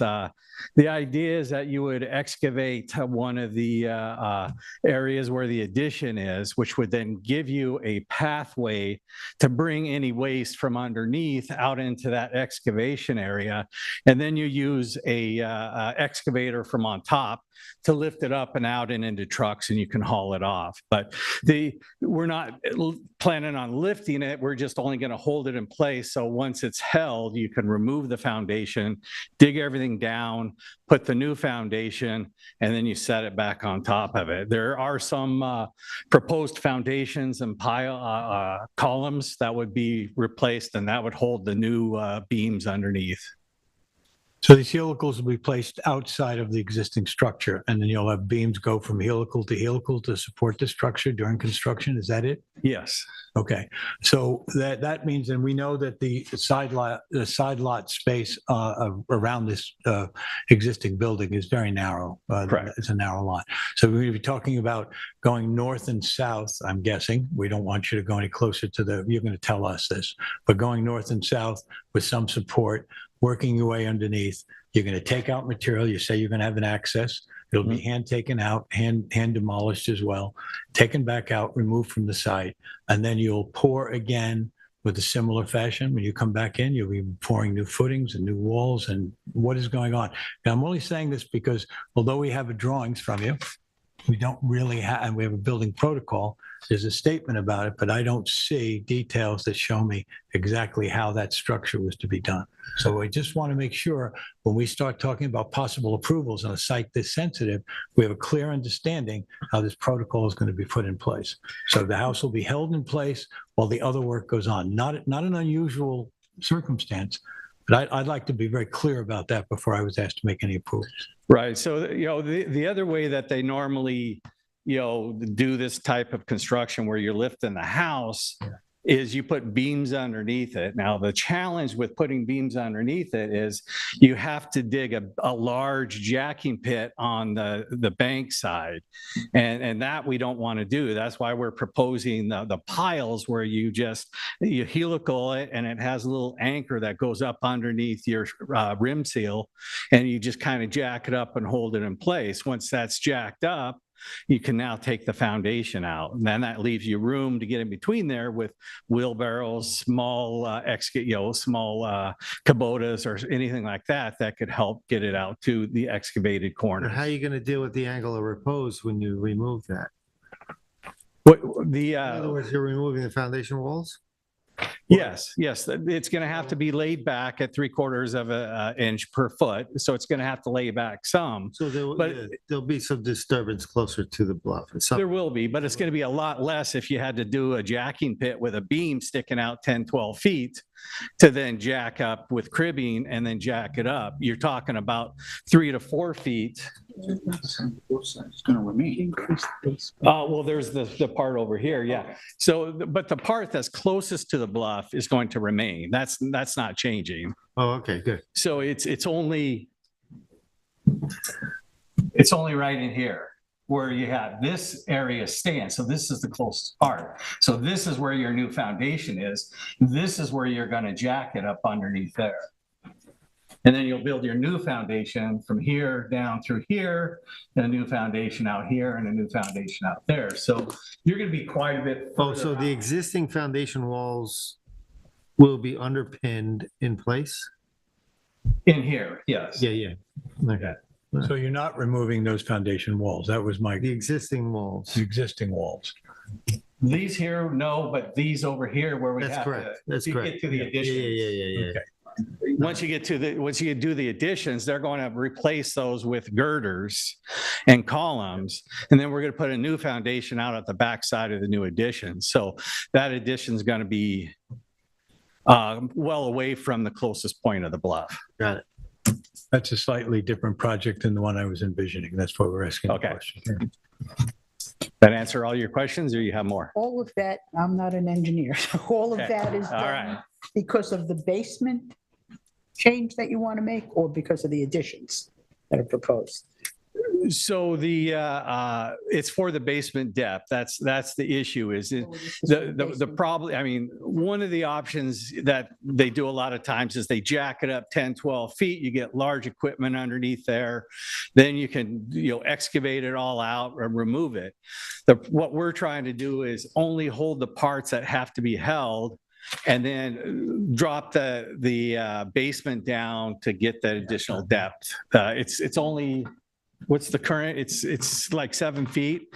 We're only going down a couple of feet there to get some additional height. I thought it was 1 foot depth increase. Yeah, it says 1 foot, Finished at 1 foot. Yeah, so it'll be an 8 foot. yeah. So we're not looking at excavating down 10 feet. We're only going a little bit. That's why we're proposing to do it in a small fashion, hand digging or smaller kubotas. So just to beat this a little further, when we're done with this and you go and if you get approvals and you move forward with this project, we won't have to be concerned about equipment on the bluff side of the house, following your protocol now and the way in which you just described the project. You'll be coming in from the north and the south and potentially from the east. But we will not see a piece of equipment surrounding the house working on the bluff side. Is that correct or not? There's a little bit of excavation right on that little addition. That would be the closest that it would get. But that's parallel to the closest point it is on the clipboard. Right. And I mean, I think if you look at our TSC plan, we're showing to put the fence relatively close to the house that would restrict any equipment from getting back and driving up and around that area. This is a beautiful and unique parcel. And so when we visit one like this, we look at it and that's a major concern is what are we doing on the waterfront side of any of these? And this is why we're asking these questions. Okay. Any other questions? How are you protecting all that going toward the bluff crest? How are we protecting it? I mean, So we're doing two things there. We're doing a silt fence, a project limiting fence. We're also proposing to put hay bales all along there. So we're protecting it from traffic. We're also protecting it from any possible stormwater runoff running towards the edge of the cliff or the bank. Any other questions? Thank you, David. Thanks. Tyler? Evening again, Tyler Borsak for the planning department. I'll try not to go over too much, which has already been discussed. So the proposed project is on Fleming Road, which fronts on Fort Pond Bay in Montauk.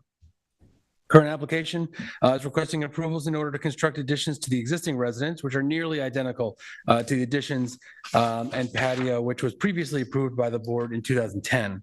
The application also includes increasing the depth of portions of the basement by approximately 1 foot, which was not included in the 2010 determination. The basement changes are proposed to be dug by hand and removed via wheelbarrow, as was discussed. And the existing improvements on the property are within close proximity to bluffs and wetlands to the west. As has been sort of a little trend tonight, the subject property has an important recent history and the ZBA, with the ZBA and the planning board, and the board should be aware of prior to a closer examination of the project. The parcel is pre-existing non-conforming to zoning as a residential property in a resort zone. The residence was in front of the ZBA in 2010 for additions to the existing residence, which are very similar, if not identical, to what's currently proposed. The property was then back before the ZBA in 2019 to allow the basement ceiling height to be increased by underpinning and excavation. That modification was not granted by the board as it was deemed to be not within the scope of what the original 2010 ZBA approval was. The board noted in the 2010 approval that the additions at that time were modest in size and the minimum necessary to alleviate the difficulty causing the applicants to request the area variances. Given that the current application is very similar to a previous ZBA approval and that the existing improvements are incredibly non-conforming to setbacks, special attention should be given to the additional changes proposed in the current application for the ZBA. Overall, the application is proposing to add 290 square foot of additions to the existing residence. Again, these are essentially identical to what the ZBA approved previously, along with the patio and the front entry. The big change is the change in the basement. New siding, windows, and doors will be included. There is a change in the roof line. There's no longer a pyramid variance being requested, as a new roof was being added, which was significantly different than what's being proposed now, which had greater pyramid than what's existing. So the existing pyramid non-conforming, since it is such a small lot, is remaining. They're not changing that at all. One of the bigger changes proposed in the project, again, is removing the basement floor, digging out the basement, and increasing the depth. The proposed scope of work is included in the provided construction protocol, which details how the work will be completed and how it's been discussed this evening as well. The board will need to examine this closely to determine if they feel that it is an appropriate level of work for the constraints of the property, and if the work is proposed so that it will not adversely impact the surrounding natural features. Although it does not appear to be the purpose of the basement expansion, the board may also want to discuss limiting a livable space in the basement to ensure that the excavation is not a means to have additional bedrooms in the basement, either now or by a future owner. I have been in the basement. It is very small, just as a note. The applicant also includes changes to the existing driveway, which is a minor change in the property and appears to be just beyond the 100-foot bluff crest and 150-foot wetland NRSP jurisdictions. The upgraded sanitary system is in one of the most conforming locations available on the property and should be an improvement of the existing sanitary system, which is located on the seaward side of the existing residence. The proposed setback to tidal wetlands appears to be increasing by over 100 feet from the existing location to the proposed location beyond the garage. The existing sanitary system should be abandoned according to Suffolk County Department of Health Services standards, and the board may want to condition any approval on the existing system being properly abandoned rather than removing it, which would require a fairly significant amount of excavation very close to the bluff crest. In order to install a proposed sanitary system, the driveway is proposed to be reduced and reoriented. The change for the driveway is a minor alteration to the existing conditions, which should have no significant impacts. The detached garage is not proposed to have any significant changes, simply changing the windows and doors. No other changes appear to be proposed for the garage. Finally, the applicant will need approval and possibly a modification of the 2010 determination from the planning board prior to issuance of a building permit, since it is a residential use in a resort zone. The property is within jurisdiction of several high-quality natural features, including the bluff that borders the entire western portion of the parcel and is located approximately 25 feet from the existing residence. The parcel also contains beaches and tidal wetlands. Tidal wetlands are the surface waters of Fort Pond Bay, which is a well-flushed open bay. The impacts of the proposed project on tidal wetlands are minimal. However, the cumulative impacts of increased impermeable surfaces on the bluff can be significant, especially through increased runoff. With the existing structures located so close to the bluff crest, there is minimal mitigation able to be offered in order to reduce runoff-related erosion, one of the major concerns on this property. The applicants have proposed an additional 10-foot no-mow buffer in addition to the 5-foot no-mow buffer, which was included in the 2010 determination. The planning department recommends at a minimum 15 feet of revegetation rather than just a cessation of mowing in this buffer area. A revegetation helps to establish native vegetation, helps to limit the potential for non-native or invasive vegetation getting established, and also provides more immediate benefit to the stabilization of the bluff crest and tidal wetlands. It also helps to delineate the areas which are to return to a more natural state. Other than that, I can answer any questions you might have. Any questions? You know, I'm looking at The go ahead. garage. Yes. The garage is windows and doors, but there'll be no water or plumbing. According to the building plans. And the 290 feet, is that what was approved in 2010? What exactly changed? You said The change in the plans from 2010 is the basement. I put the So the building plans side by 290 side. They are identical, other than, additions and the patio have not changed in size. correct. Okay. I don't believe there's any changes in any of that.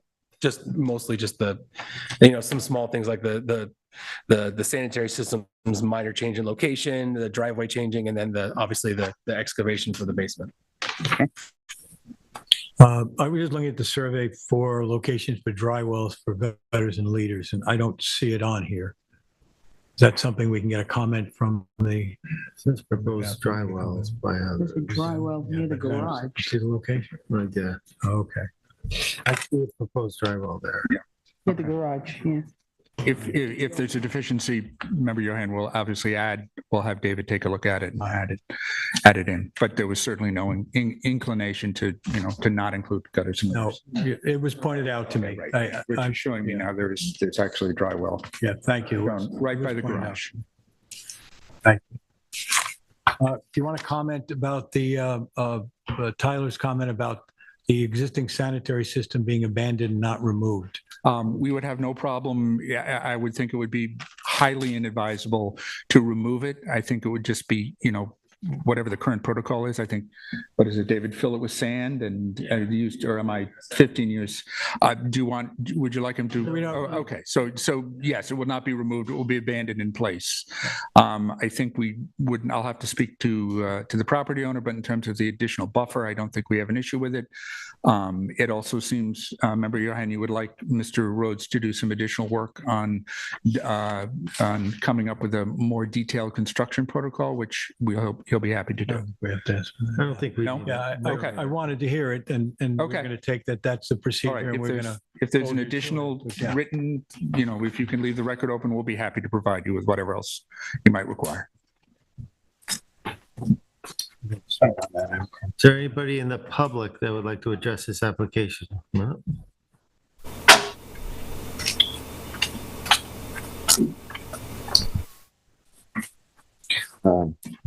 I'm Greg Flanagan. I live in 86 Fleming, right next door. And Do you swear, I'm just here to- raise your oh, right hand, yeah. do you swear affirm to tell the truth, the whole truth, and Yes. nothing but the truth? Thank you. I've known the previous owner, the Fishers. I've been there 25 years. I've been in that house many times. And what they're proposing is really just to make it livable. I mean, it's small ceilings, low ceilings, small rooms. All they want to do is just make it livable. They have 2 kids. I just think that it's a good idea to do this. I don't know about the basement. I don't know about the technical stuff. But from doing the right thing to make the house livable, I think you guys should approve it. Thanks.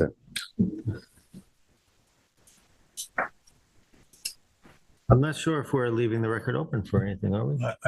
Mr. Chair, I just want to let you know that in addition to the gentleman that just spoke, we also put in 2 additional letters to the record in support from neighbors. Thank you. So with that, I don't think we need to leave the record open. Anything, right? No, I think we're fine. So you want to make a motion? There's also, just for the record, there's no callers on the line. Thank you, Jason. But anything we discussed, we would be conditioning with a potential approval. Okay, then, hold on, I got it here. Then the application of Wallace and Delaney at 82 Fleming Road, Montauk, Suffolk County Tax Map 300-17-01-10. I'd like to make a motion to close the public hearing at this time. Second? And the record, Concur. and the record at this time. Concur. Thank you. Thank you, everyone. Thank you.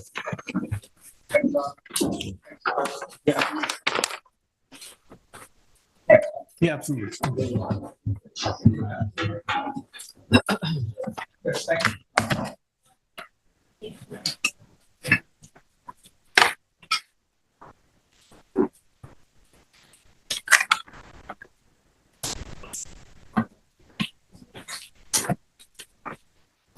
Okay, we'll go into our work session now. We have 2 administrative applications.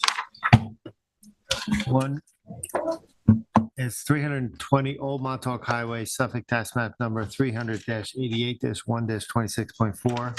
And that's to demolish an existing residence and swimming pool, construct new 3406 square foot, 1-story residence with 2,352 square feet.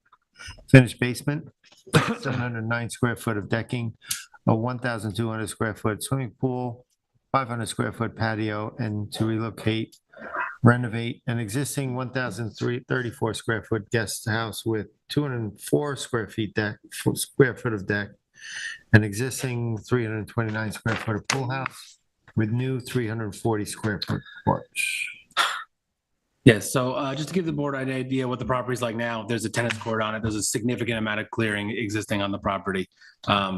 Just so you're aware going into what they're doing. This is the current proposal. They also had a 2021 application, which is the board processed administratively, similar to what's being done today, but obviously, there are significant differences based on where structures are located and their sizes. So I'll try and compare the 2 together. So the project is to demo the existing structure or relocate some of the existing structures, 3,400 square foot residence, decking, pool, patio.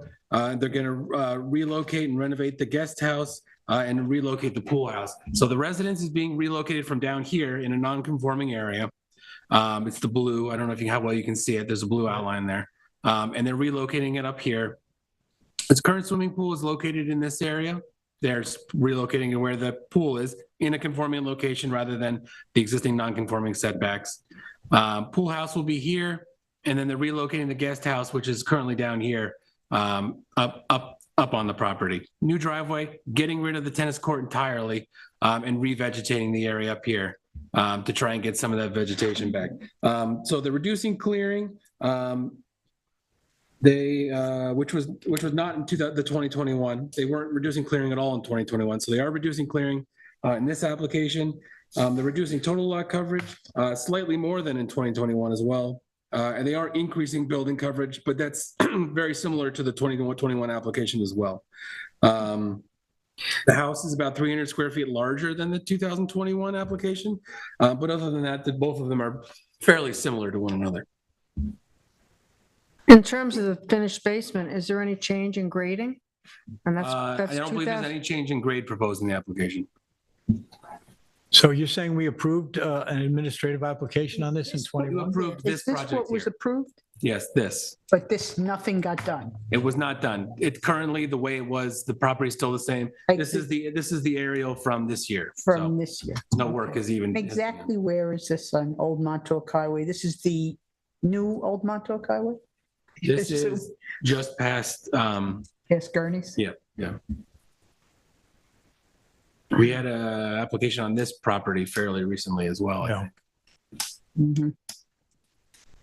So I'm giving pause whenever we have an administrative application this size. We've got a demolishment, several structures, pool, all happening on an oceanfront property. Now, obviously, this has been vetted by the planning department and bringing it to us as a good solution. I guess it's being backed up by the fact that we gave a 21 approval. To some degree, yeah. I think the removal of the tennis court, revegetating some of that. Is the re-veg being considered a scenic easement? I can't see from here. No, just as a revegetation. Could- Scenic easement up on the north side of the lot. I mean, I don't know what value it has when we're in the applications for, being within jurisdiction of the bluff crest. we They have meet a- setbacks to the toe of bluff as is required. They're removing a non-conforming residence. That's certainly part of it. Yeah. Putting it at 148 feet from the toe where 125 is required. So all those things sort of add up. Yeah. I'm okay with it. I'm okay with it. I don't know. I'm really, I am too. Do you have a building protocol on this?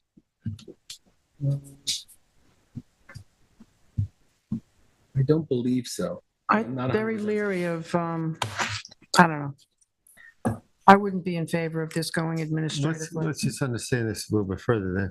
I don't, you have a Yeah. good question, no doubt about it, but I mean, we the could have more 2022 information. decision, that was administrative as well, right? That was a hearing.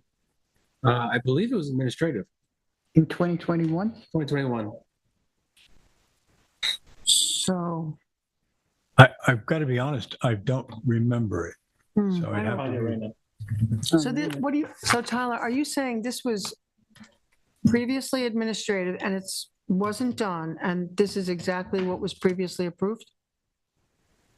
It's not the same as what was previously approved. Because there It's is similar. an increase in building coverage, there's certain things that appear to have changed. Yes, the numbers are slightly different from one another. They're very similar to each other though. Okay. The distances from the bluff are improved with this application from the last administrative application. Is that Right, so correct? this is the administrative approval here for that project in 2021. Yeah. I'm wondering if Existing we residence, could, I constructed wonder if it'd be wise if we table this so that we can study this a little bit longer. I mean, could we get a building protocol before we make a determination, or is there one in the file, or, I can look. I mean, it is Sensitive area.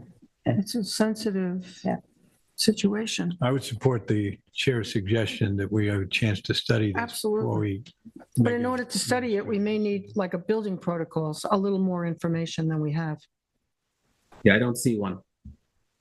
Well, that might be something we look at first. Could you either email us some of the files Sure. on this so that we can study it? Is there more overall revegetation? Well, There was no revegetation in the last, yeah, exactly. so this is the last one. Okay. Well, there was, minor, but they were also clearing in order to do it. Would be my guess. I didn't handle the last one. And I'm not handling this one either, but, so the clearing at that time was the limits. The current clearing is 51,283 and they were at 51,283. They're dropping it to 48, 758. So 3,000-ish square feet. 48 what? I'm sorry. 4878, 750, I'm sorry. Still over the, maximum allowable, but the clearing on the property goes back, a long time. Significantly pre-existing non-conforming. I'm not sure it's a bad idea. I just like an opportunity to think about this and take a look at the I document. think that's wise. I need to. We all have to do I'm- something yeah. on that. All right, thank you.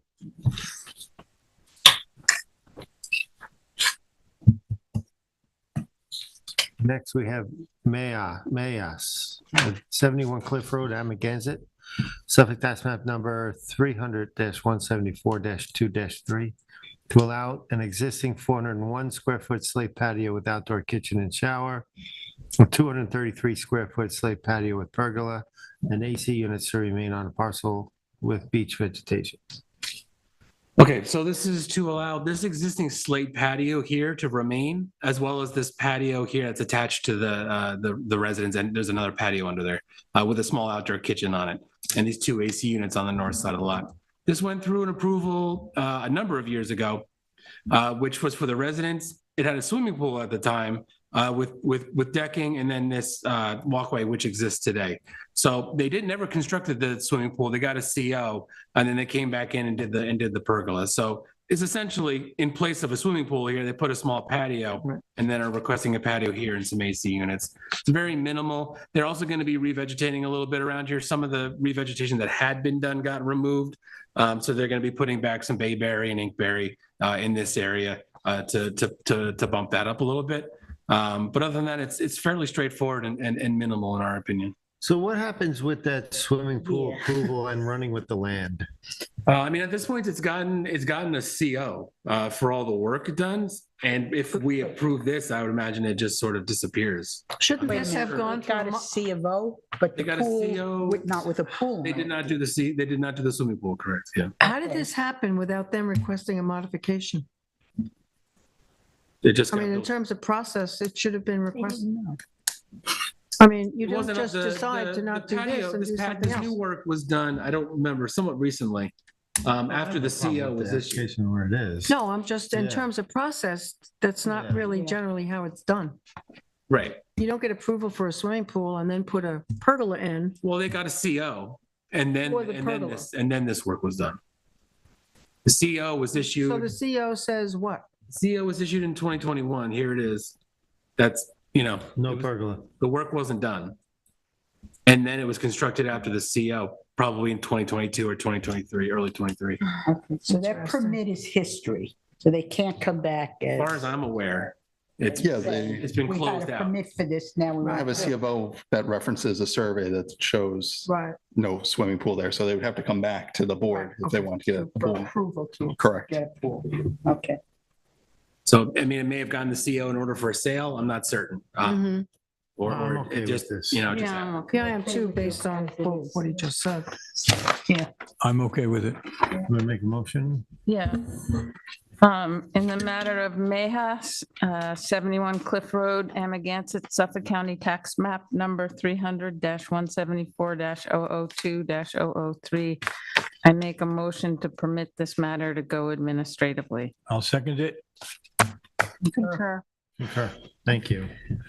We have an extension of time, a bonus at 15 Cross Highway, Amagansett, Suffolk Tax Map 300-127-2-35. So this was a permit issued in 2001 to construct a 3,814 square foot two-story residence, 300 square feet of decking and driveway, well, and sanitary system of parcel land containing freshwater wetlands. No work has been done on the property. The wetlands haven't changed. I believe Brian did his field inspection on this one. The wetlands haven't changed. And we don't have any concerns with issuing extension of time on this one. It will need an IA sanitary system. Obviously, in 2001, they didn't propose one. But other than that, it seems ready for an extension of time. Go for it. In the matter of, Okay, what? Terry wants to know what. 22 years old. Oh, it's, Since 2001. sorry, I didn't pick that up. Forever. But what? Tyler just said that The conditions haven't changed. the Nothing. conditions haven't changed and the town's policy on extensions of time hasn't changed, right, Rob? That's correct. And so we really don't have anything to hang our hat on if they pass the field inspection. I think what we started Nothing's doing changed. a few years ago 10 years. was saying if there was a 10-year period Right. of time on Mhm. where the natural conditions could have changed, Right. we would want to take a closer look at it. But if he's saying that conditions haven't nothing's changed.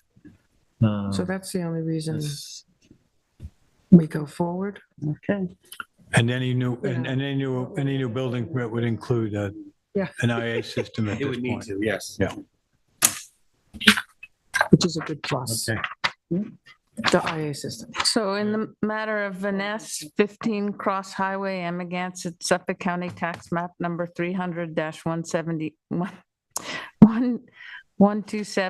127-2-35, I make a motion to permit an extension of time. I'll second it. I concur. concur, thank you. Next, we have minutes of approval. Yes, minutes were fine. I make a motion to approve the minutes from July 25th, 2023 for the East Hampton Town Zoning Board of Appeals. Second. Concur. I concur. Concur. Denise seconded it. We have two resolutions tonight. One is Menzel LLC at 12 Tyson Lane, East Hampton, Suffolk Tax Map number 189-6-7.1. Mhm. Okay, well, I guess that was mine. That was a, Tyson Lane was a small addition on the house. The board granted a unanimous approval on it. And the nexus was one of the main part of the nexus was the fact that, it was necessary for medical reasons. But so anyway, I'll make a motion on the resolution of Menzel LLC, 12 Tyson Lane, East Hampton, Suffolk Tax Map number 189-6-7.1 to approve the resolution as written. A second. Concur. Concur. I concur. Didn't we do Beachview 1 already? No, you didn't do We didn't do the resolution on No. it? yeah, I sent it out a while ago, but you didn't vote on it. You know, adopt Okay, it. We I did. thought I did read I it. thought you in. did. Yeah, we'll do it again, but I thought I read it in because we I were thought so too. struggling with what it was about. Go ahead and do it. Beachview, just describe it before I read it in, right? Just describe it, yeah. So this is a house that you'll remember there was going to be some additional work done in addition over an existing part of the structure, the existing house. There was a question about a little bit of additional decking at the bottom of its stairway that went from being an exterior stairway to an interior, which required, they requested to add a little bit of decking. This was approved, I think, unanimously for the extension, but there was one, was it you? We were 4-1 on the decking. I denied the I decking. denied the We decking. both denied the Okay, so decking. there was 3-2 on the decking. decking. And that's how that came out. Then in the matter of Beachview 1 LLC, 372 Old Montauk Highway, Suffolk County Tax Map 300-88-01-14.1. I'd like to make a motion to accept the determination as written. Second. Concur. Concur. Council, we had the Bauer, we just got that late this afternoon. Yeah, Is I that gonna be haven't on looked next at week's it yet. agenda, or do we want to do it? I haven't looked at it. I haven't looked at it yet. You can put it over till next week. Okay, thank you. With that, we're complete for the evening. Vice Chair? Thank you, Mr. Chairman. I'd like to make a motion to close the public hearing of the Town of East Hampton Zoning Board of Appeals at 8:28 on August 1st, 2023 at 8:28 PM. Second. Concur? Concur. Thank you.